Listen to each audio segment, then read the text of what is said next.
Good evening, everyone. It is certainly a blessing to be back. Let me see if I can adjust this just a little bit. It's a blessing to be back. I have been away. I was in South Africa, but now I am back. And so I thank you all so much for supporting the Bible studies that I pre-recorded before I left.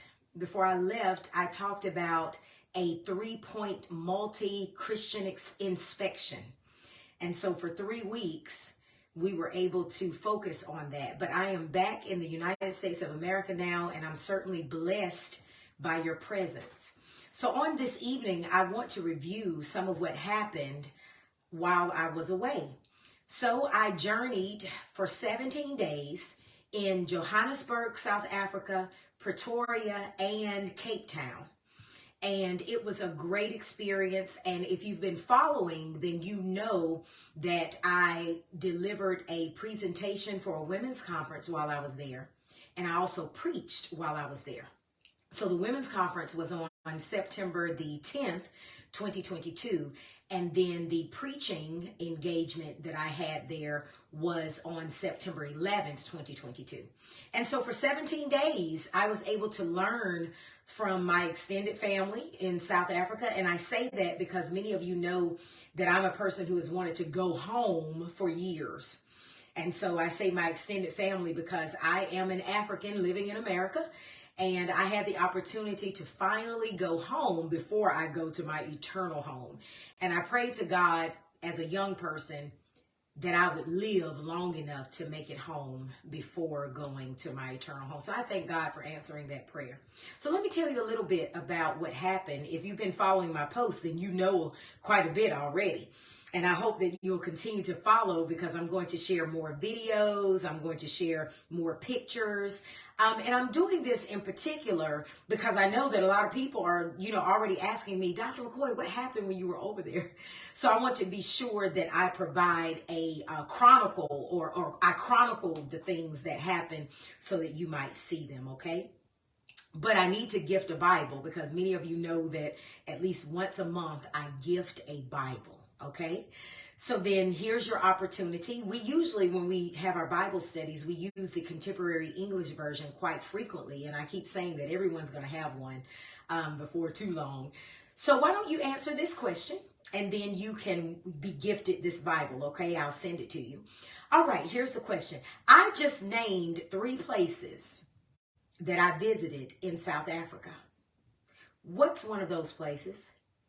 If you can type that answer, or even on the conference call line, if you can answer, what's one of the places I just told you I visited? Now, if you happened to be here and you went as well, then please don't answer. Let someone else answer, okay? But what's one of the places that I just named? Or if you've been following the post, then you know. What's one of the places that I had the opportunity to visit the past 17 days? I'll just give you some time. I just named 3 places. Now, I know that some people came on just a little bit later, so maybe you didn't hear me say it. But if you've been following my posts, then you know. Okay, I'll give it some time. I'll start talking, and maybe I will say one of those places again. And if you didn't hear me, then you can guess at it, okay? So I'll keep talking. Okay, so I would offer this first. So let's say that you have not been to Africa yet, or maybe you haven't traveled abroad yet, okay? This was my first time. I've been to Jamaica, but this is my first time in South Africa, even on the continent of Africa. This is what I would say to us. If you're going to do that, the first thing is pay attention to details. Now, right now, I'm not talking about safety, okay? I know people talk to you about safety, and that's fine. But when I say pay attention to details, when I woke in one of the hotels that I stayed in, I heard a bird singing. And that bird did not sound like any other bird that I had ever heard. So that's when I realized, wow, while I'm here, I need to really pay attention to details. So that's what I did. So I chronicled just the sound of that bird. Okay. Also nature. when you travel abroad, and if you haven't already, some of you already have, I'm just giving you some details. Pay attention to what's around you. Nature.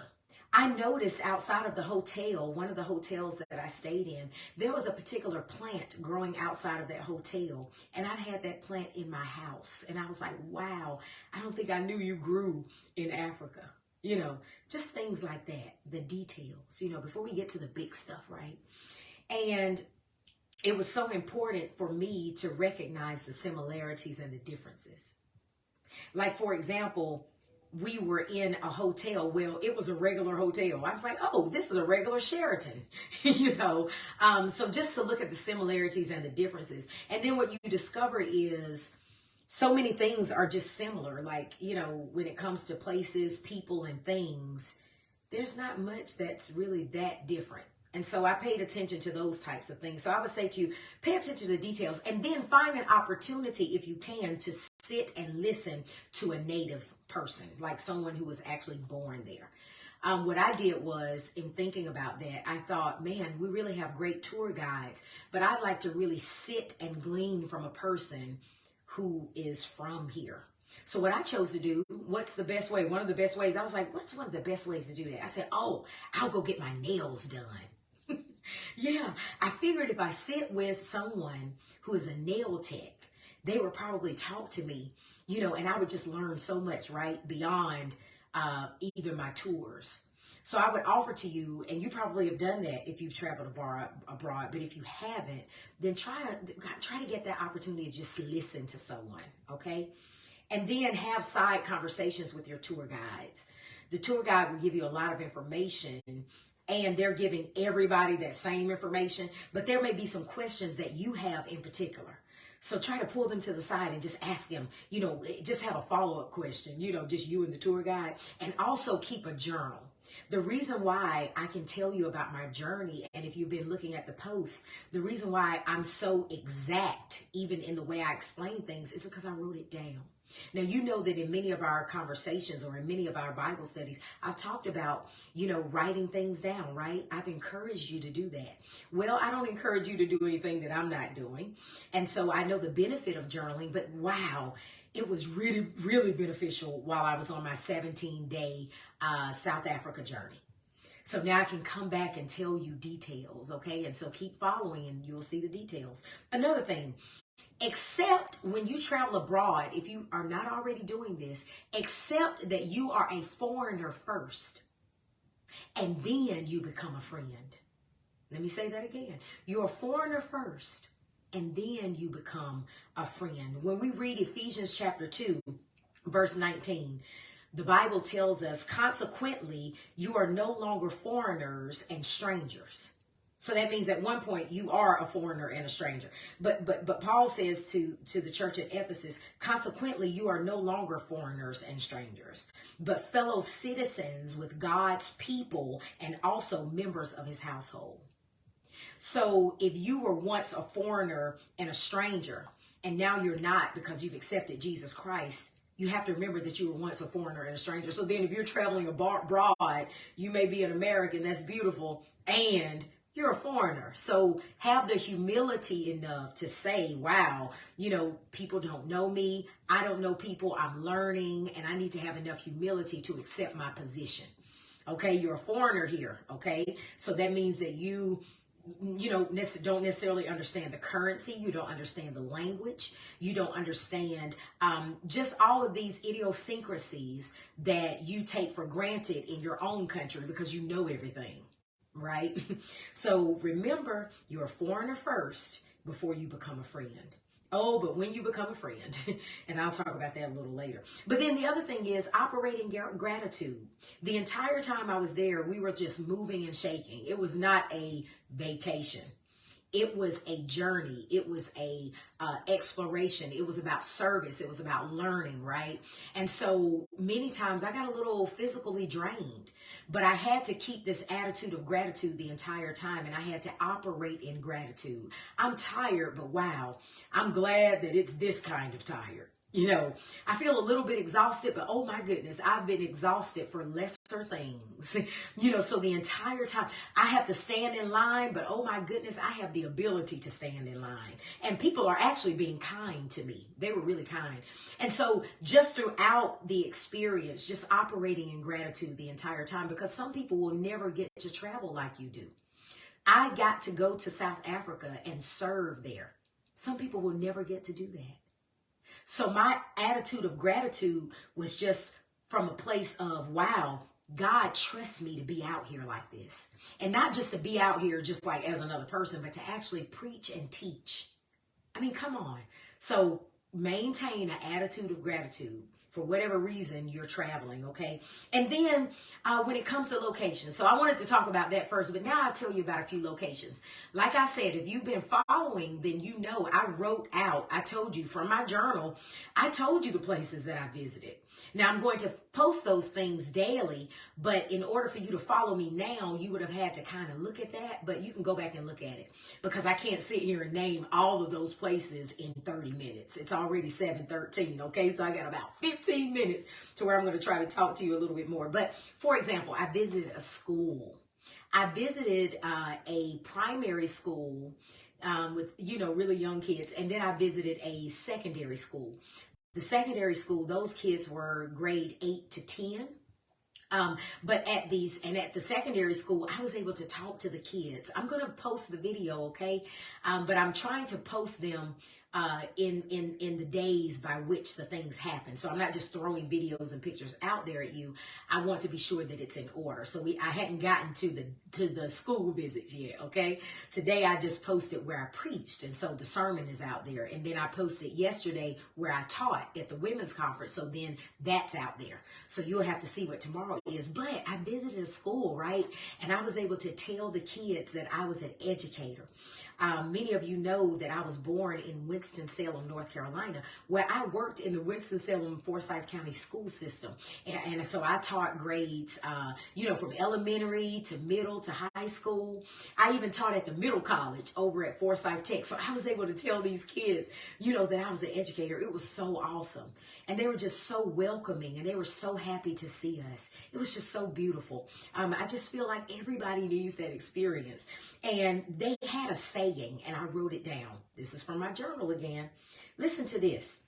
This is a South African quote that they say to the children. This is what this woman said to them.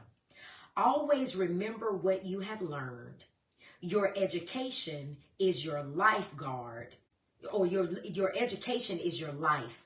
Guard it well. Let me say that again because I messed it up. I'm still dealing with the jet lag just a little bit, but I'm getting back. It was all worth it. Gratitude. Let me say it again. Always remember what you have learned. Your education is your life. Guard it well. I thought that was beautiful. And another thing I noticed is that they like prayed, you know, in the school, like that little primary school. They said things about God. I was like, oh my goodness. And of course, we know that in America, we've attempted to take God out of our classrooms. So I just thought that was so beautiful. And then, oh, this is something else you're going to see. So we went on a game drive. We went on a safari, right? And so when we went on this safari, just like you see on television, we were in one of those little trucks. You know, I guess it's a truck. And we went in the evening, and then we went again in the morning. And the weather was so interesting because it was really warm in the evening, but then as it got darker, it began to be cool. And then that morning when we went, it was really cool. And so I was like, oh my goodness, you know, I see you, Sister Hunter, saying, I think the sound is out. Okay, can everybody hear me? I hope you can hear me. She's saying that the sound is out. Please let me know if you can hear me. On the conference call line, can you hear me? I hope you can. Oh, yes, ma'am, we'll hear you. Okay, good. Okay. All right.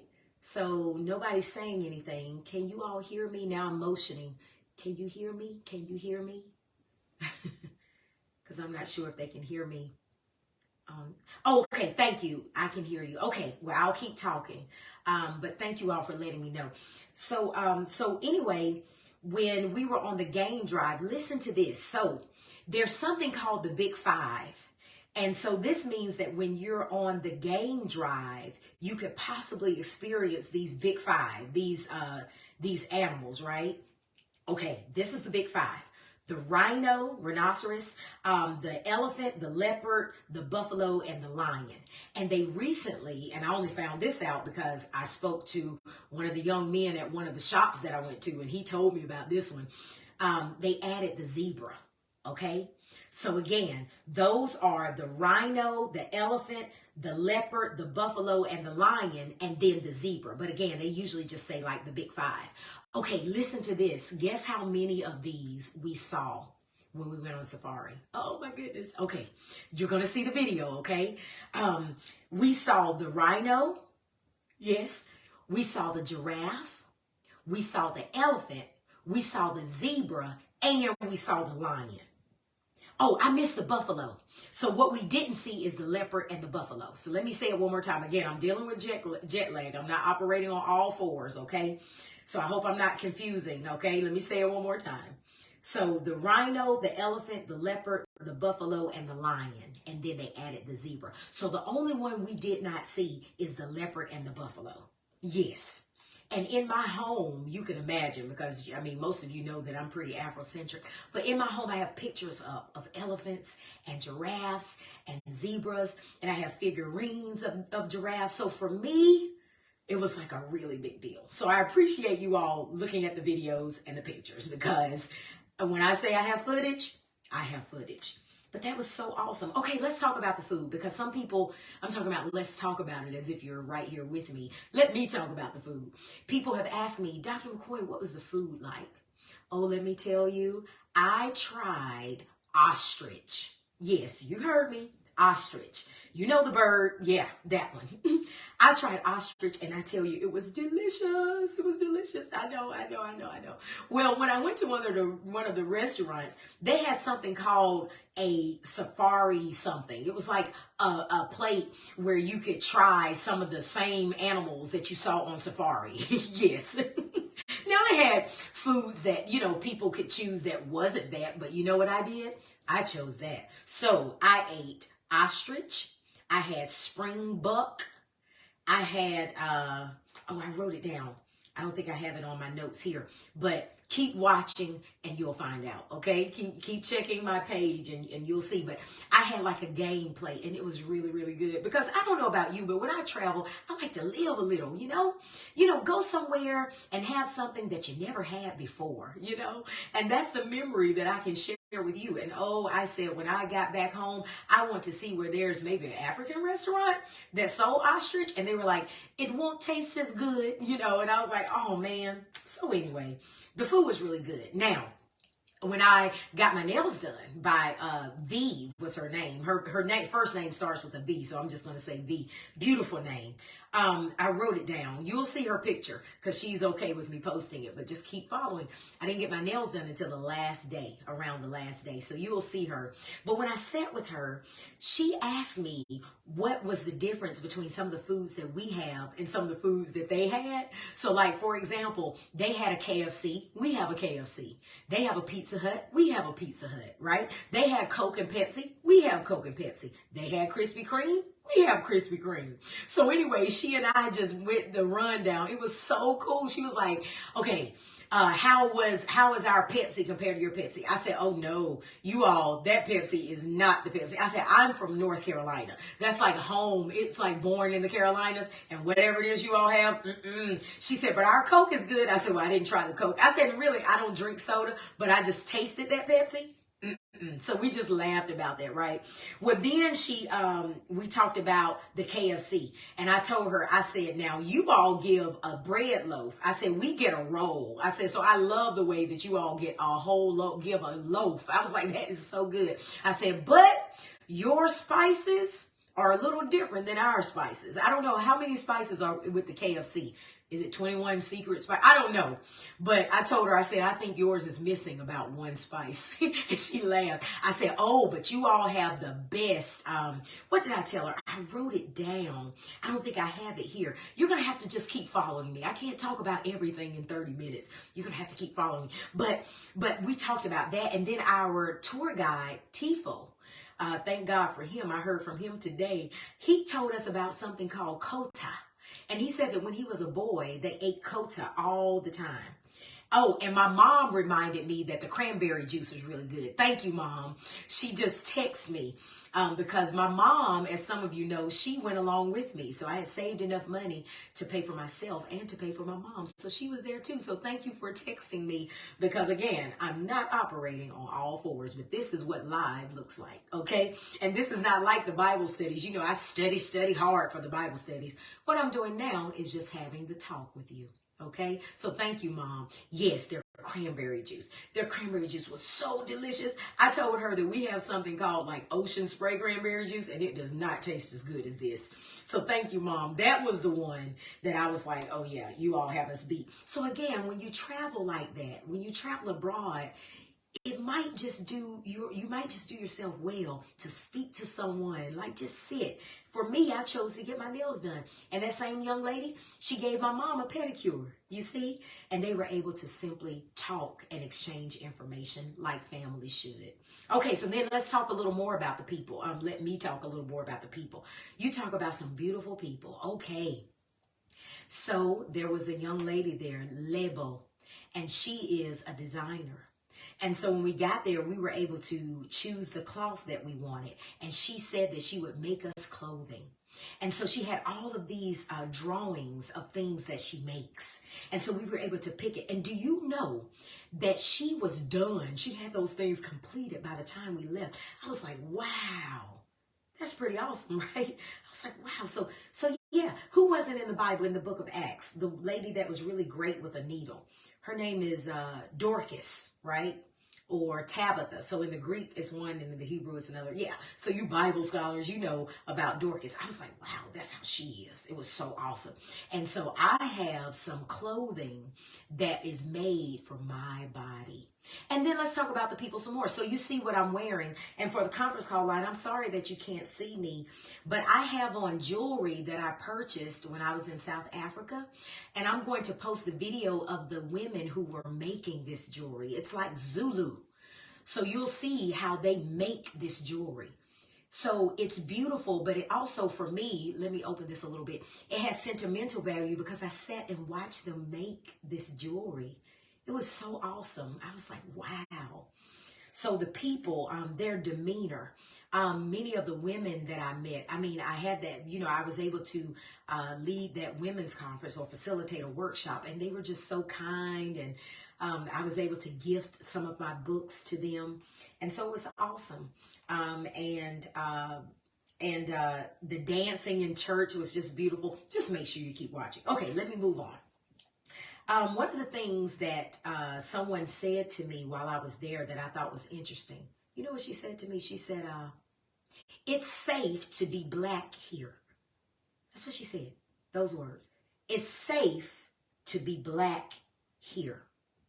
And it made me, because I didn't say anything about the American situation of black bodies facing the terror of being gunned down in the street, or being racially profiled, or, you know, the racism that we face. I didn't say anything at all. She said to me, oh, South Africa, you know, we're very privileged here. We are. She said, and you know, it's just so safe to be black here. And I thought to myself, ooh, can I say that? Can my black brothers say that? I've never heard a black person say that in America. But then I don't know every black person in America, so I'll move on. But that's what she said to me. So then one of the things that, still talking to one of the women there, she said to me, I talked about getting something to eat, and I said I was going to get a sandwich.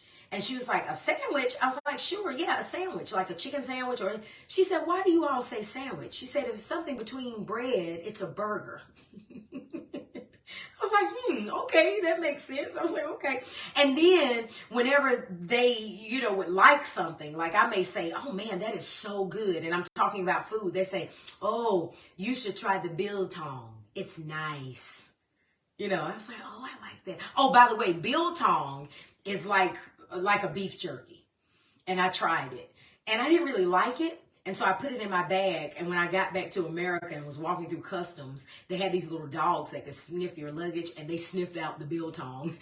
And the security lady there, she said, "You can't take this. You can't bring this into America." Yeah, isn't that something? That's another thing. You don't really know. I mean, you don't know what you don't know, but just make sure you don't like smuggle like drugs or anything, but I know now that I cannot bring biltong from South Africa into America. So that was interesting.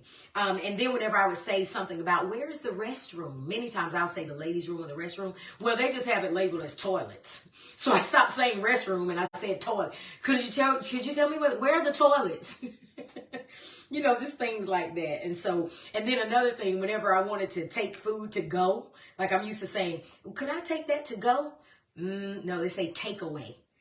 So it just saves time for you to have a mini little educational moment to learn the language. And I'm not talking about languages that you just don't understand, but just the way things are said. And so it was really advantageous to learn those things quickly. And I appreciated that. I thought it was pretty awesome. The currency. So I had purchased some South African rand before I left.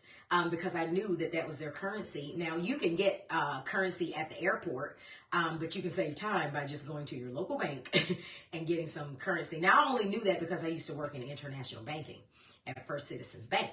And so I knew to get some currency ahead of time. But let me tell you what I did not know. I did not know about this app called Units Plus. Oh my goodness, that thing was so helpful. So if you're wondering, well, Dr. McCoy, how did you know about the currency and how to maneuver through that? There's an app for that. So you download Units Plus, and everywhere you go, when it says 129R, or Rand or whatever, then you have that Units Plus app. You put 129 in there, and it'll tell you, to convert it, let you know what that is in US dollars. And so the entire time I was like on my phone, boop, boop, boop, boop, boop. Yeah. And you just roll with it. You just roll with it. So you do your homework before you go, right? And then just know they have Uber. Just like here, it's just a regular place for regular people. You can take an Uber. And then the worship. Oh my goodness, the worship.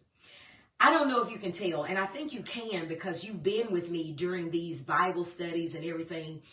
I may seem a little bit, I'm trying to think of the word. I'm fine, but it's almost like I haven't been back but almost a week. And it's like, going for me was not like a vacation, which it wasn't a vacation anyway. Once you see all the things that we did, we were moving and shaking and learning. But going for me was not just a vacation. It was like a pilgrimage, if you will. So part of me, I think, is like, maybe some of me is in South Africa. Another part of me is like right there in the Atlantic Ocean. And then I'm back here, in America. So I almost feel like I'm in three parts right now, and I'm really reflecting, and I am someone asked me how I was doing today, and I told them I am comfortable in gratefulness. So what you're seeing is a very comfortable Dr. McCoy, a very grateful Dr. McCoy, a very humble Dr. McCoy, a more advanced Dr. McCoy, a more confident Dr. McCoy, one who has never been afraid to be who she is, and all the more now. I am so grateful to God for trusting me to just take this trip and then to be able to come back and be healthy and to share with you. And you're welcome, Sister Blackwell. I'm going to share. I'm going to continue to share, and this won't be the end of it. I just wanted to create a space where I can tell you as much as I could within a 30-minute time span, so that we can get back to our Daniel Bible study. But I can just share some things. And just the last thing I want to share with you, and if you ever want to ask me questions, even during our Bible studies about this, then just throw a question in there, okay? Just say, well, Dr. McCoy, now that you've been to South Africa, how does that relate maybe to this biblical text? Or what do you think about that? I'll try to still put some things in there because you may have questions. And you can ask them now if you want to, because I'm going to say one last thing, and then I'm just going to say, do you have any questions? So if you want to start typing them, go ahead, okay? Or on the conference call line, get your question together, okay? But let me just say this one thing. There is a term called ugly Americans. If you're not familiar with it, then please Google it so that you will know that I'm telling you the truth. An ugly American, the definition of an ugly American is an American in a foreign country whose behavior is offensive to the people of that country. An American in a foreign country whose behavior is offensive to the people in that country. I'm sad to report, now I've been telling you a lot of good things, but I'm sad to report that I saw a real live experience of an ugly American when I was in South Africa. And what I did after hearing and seeing that, because I was on the sidelines and I witnessed it, I made sure that I walked behind that African woman and I apologized to her on behalf of us. It was, I won't go into what it was. I will just tell you it was a black woman, a black American woman, and a black African woman, the South African woman.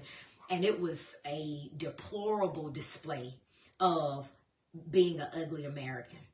So you have already traveled, many of you. I'm not telling you anything. I'm not, coming back as if I'm the guru, I'm the know-all of travel. I'm not doing that.